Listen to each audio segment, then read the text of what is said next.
Hello बच्चों, कैसे हैं सभी। आज के टॉपिक में हम पढ़ेंगे electric field intensity on the axis of charge ring. कोई चार्ज रिंग है, चार्ज रिंग के एक्सेस सेंटर्स के एक्सेस पे हमको इलेक्ट्रिक फील्ड इंटेंसिटी फाइंड करनी है। तो ये टॉपिक जो है बहुत ही मोस्ट इंपॉर्टेंट टॉपिक है on the purpose of board exam. Board में क्वेश्चन कई बार बना हुआ है और ये पूछा जाता है। तो आज मैं इसी टॉपिक पर डिस्कस करूँगा और आपको इसके लिए एक इक्वेशन निकालूंगा कि एक्सेस पे जो चार्ज रिंग है, चार्ज रिंग के एक्सेस पे इलेक्ट्रिक फील्ड इंटेंसिटी कितनी निकल के आती है। इससे पहले मैं कई टॉपिक से पढ़ा चुका हूँ आपको। डाइपोल के एक्सियल पोजीशन पे, डाइपोल के इक्वेटोरियल लाइन या परपेंडिकुलर डिस्टेंस पे आपको क्या निकाला है, इलेक्ट्रिक फील्ड इंटेंसिटी। ये सब मैं आपको पढ़ा चुका हूँ। आज का जो हमारा टॉपिक है ये यही है, चार्ज रिंग। तो पहले हम बनाते हैं एक चार्ज रिंग। कोई है, ये चार्ज रिंग है,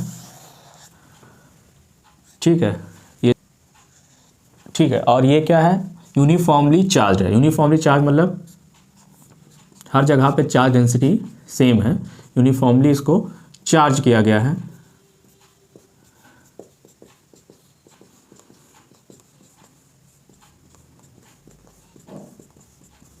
चार्जेस बन गए इस पे। इसका जो सेंटर है, सेंटर आपका O है और इसकी रेडियस हमने मान ली है कैपिटल R। ये चार्ज रिंग के एक्सेस पे हमको इलेक्ट्रिक फील्ड इंटेंसिटी फाइंड करनी है। तो एक्सेस, ये सेंटर से डिस्टेंस हम ले रहे हैं, कितनी डिस्टेंस ले लें, x डिस्टेंस। सेंटर से जो हमारी डिस्टेंस है x डिस्टेंस पॉइंट P मान ले रहे हैं। इस पॉइंट P पे हमको इलेक्ट्रिक फील्ड इंटेंसिटी फाइंड करना है। ये L लेंथ का रिंग है, इसकी लेंथ क्या होगी, 2πL होगी। तो यहाँ पे हमको इस पर चार्ज जो है Q चार्ज से क्या है, चार्ज किया गया है। तो सपोज करते हैं कि DQ चार्ज, ये DL लेंथ है, DL लेंथ लेते हैं, छोटा सा स्मॉल एलिमेंट, और उस पर कितना चार्ज है, DQ चार्ज। तो इस DQ चार्ज की वजह से इस पॉइंट P पे इलेक्ट्रिक फील्ड इंटेंसिटी क्या होगी, सेम ही। अगर हम यहाँ पे कोई DL लेंथ ले लें, DL लेंथ, ये DL लेंथ ले लिया, इस DL लेंथ में कितने चार्ज हैं, DQ चार्ज हैं।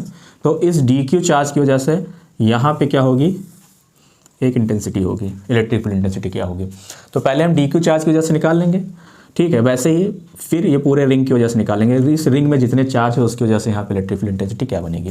तो DQ चार्ज की वजह से यहाँ पे इसमें क्या होगा, DQ चार्ज की वजह से छोटी सी इंटेंसिटी DE मान लेते हैं, ठीक है। DQ चार्ज की वजह से इलेक्ट्रिक फील्ड इंटेंसिटी DE है। यहाँ पे भी सेम ऐसे ही होगा। तो देखिए ये एंगल अगर हम थीटा ले लें, ये थीटा है, तो इसी को आगे हम प्रोड्यूस करें अगर इस सेंटर को, एक्सेस को, तो देखिए करस्पॉन्डिंग एंगल ये भी थीटा होगा। और आपको पता है इसका कंपोनेंट जो थीटा के साइड होता है, ये आपको क्या हो जाएगा, DE cos थीटा होगा, DE cos थीटा होगा। और इसी का एक परपेंडिकुलर होगा, परपेंडिकुलर, वो क्या होगा, DE sin थीटा होगा। अगर हम इस DQ चार्ज की वजह से यहाँ पे इलेक्ट्रिक फील्ड इंटेंसिटी निकालेंगे, तो देखिए हम इसी को आगे प्रोड्यूस करें तो ये क्या हो जाएगा, DE इलेक्ट्रिक फील्ड इंटेंसिटी होगी। अच्छा, यहाँ पे भी देखिए थीटा क्या, अगर ये थीटा है तो ये भी थीटा होगा, यानी DE cos थीटा, फिर इसी लाइन में मिलेगा हमको, इधर ही DE cos थीटा मिलेगा, ठीक है। और इसका जो इस DQ की वजह से यहाँ पे इलेक्ट्रिक फील्ड इंटेंसिटी बनेगी, वो भी क्या होगी, परपेंडिकुलर बनेगी, ऐसे ये होगी, ये क्या होगी आपकी DE sin थीटा। तो यहाँ पे हमने दो एलिमेंट लिया है DL ऐसे ही छोटे छोटे सारी DL एलिमेंट में उपस्थित DQ चार्ज, जो प्रेजेंट DQ चार्ज है उसकी वजह से यहाँ पे ऐसे ही इलेक्ट्रिक फील्ड इंटेंसिटी बनेगी। तो हर केस में क्या होगा, DE sin theta opposite, equal और अपोजिट होंगे, तो ये क्या हो जाएंगे, ये दोनों कैंसिल आउट हो जाएंगे। हमको बार बार क्या मिलेगा, DE sin theta, DE sin theta, DE sin theta. जितने भी आप छोटे DL लेंगे उस हिसाब से वहाँ पे इतने DE cos थीटा यहाँ पे बनते चले जाएंगे। तो जो नेट निकलेगा वो DE cos थीटा निकलेगा। यानी हम इसका इंटीग्रेशन करेंगे, DE cos थीटा का इंटीग्रेशन कर देंगे तो हमको इस पूरे चार्ज रिंग की वजह से यहाँ पे इलेक्ट्रिक फील्ड इंटेंसिटी पता चल जाएगी, ठीक है। तो अब यहाँ पे हम DE की वैल्यू निकाल लें। DE की वैल्यू यहाँ पे आप देख सकते हैं, ये ट्रायंगल बनना है, ठीक है, ये ट्रायंगल बनना है। अगर ये 90 डिग्री है तो ये डिस्टेंस कितनी होगी, ये R है, ये X है, तो पाइथागोरस थ्योरम से क्या हो जाएगा, R² प्लस का X²। इस DQ चार्ज की वजह से यहाँ पे जो इलेक्ट्रिक फील्ड इंटेंसिटी DE बन रही है, ठीक है। अगर वेक्टर में दिखा दें इलेक्ट्रिक फील्ड इंटेंसिटी DE बन रही है, तो यहाँ पे हम लिख सकते हैं electric field field intensity due to d Q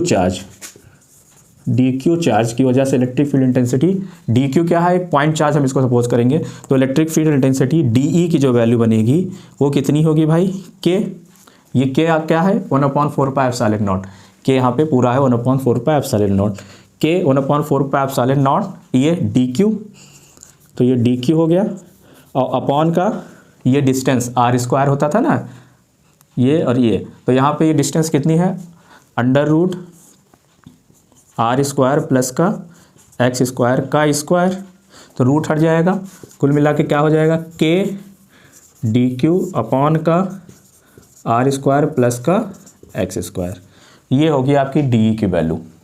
ठीक है, अब यहाँ पे जो हम फाइंड करने वाले हैं वो D cos theta, D cos theta, D cos theta, इसी की वजह से हमारा नेट इलेक्ट्रिक फील्ड इंटेंसिटी निकलेगा इस पूरे चार्ज रिंग की वजह से। तो यहाँ पे बच्चों हम क्या करेंगे, डी कॉस थीटा को क्या कर दें, यहाँ पे लिखेंगे नेट इलेक्ट्रिक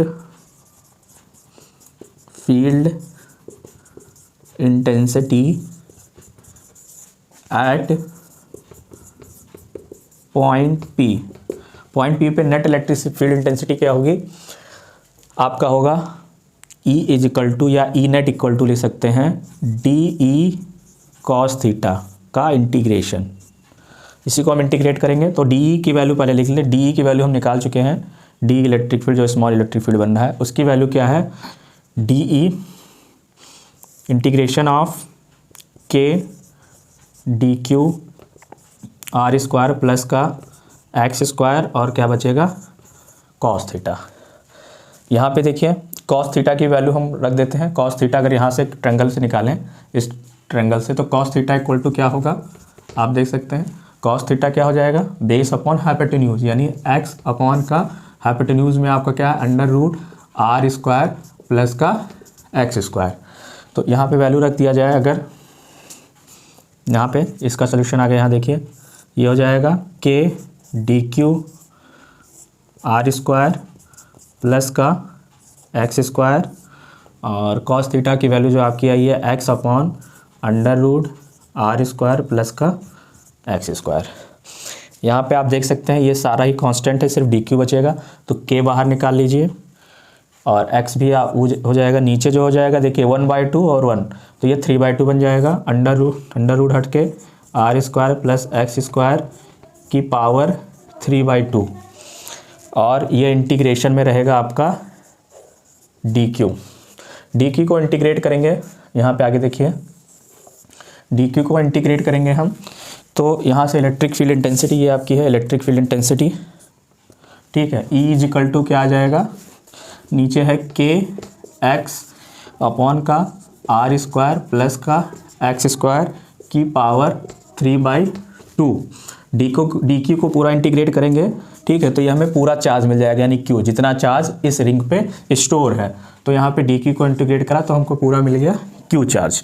तो यही हमारा पूरा एक्सप्रेशन हो गया electric field intensity on the axis of charge ring. तो इसमें कंडीशन बनेगी अगर हमको क्या निकालना है सेंटर पे, ठीक है, ये हमने एक्सेस पे निकाली है, ये पॉइंट अगर कहाँ हो जाए सेंटर पे, तो सेंटर पे इलेक्ट्रिक फील्ड इंटेंसिटी कितनी होगी, एट सेंटर की बात करें सेंटर पे कितना होगा, तो वहाँ पे x इक्वल टू 0 हो जाएगा, ये जो x डिस्टेंस हमने मान ली है वो सेंटर पे 0 हो जाएगी, तो यहाँ पे इलेक्ट्रिक फील्ड इंटेंसिटी सेंटर पे कितनी हो जाएगी 0 हो जाएगी, ठीक है। अगर यह इलेक्ट्रिक फील्ड इंटेंसिटी बहुत दूर पे निकालते हैं हम, बहुत दूर मतलब इस रिंग से बहुत दूरी पे निकालेंगे, तो हमको क्या होगा, ये रिंग एक एज अ पॉइंट चार्ज हमको दिखाई देगा। तो देखिए इस चीज़ को फॉलो करता है कि नहीं। पॉइंट चार्ज के लिए आप इलेक्ट्रिक फील्ड इंटेंसिटी जानते हैं क्या होता है, electric field intensity due two point charge 1/4 pi epsilon not Q upon का जो डिस्टेंस है, कितनी डिस्टेंस पे आप निकाल रहे हो, upon q upon R square. तो देखिए उस टाइप का कुछ यहाँ पे रिलेशन बनता है, तो बहुत दूरी पे अगर निकालना है, ठीक है, तो उस केस में हम क्या लिख सकते हैं, उस केस में जो होगा जब आर इज क्या हो जाए, sorry x is greater than R, जब ये एक्स की वैल्यू बहुत ज़्यादा हो जाएगी तो ये रिंग हमको रिंग नहीं दिखाई देगा, एक क्या होगा पॉइंट सोर्स की तरह दिखाई देगा। तो उस केस में हम क्या कर सकते हैं, आर को नेगलेक्ट कर सकते हैं, यानी जो रेडियस होगा वो नेगलेक्ट हो जाएगा, यानी आर को नेगलेक्ट कर दें।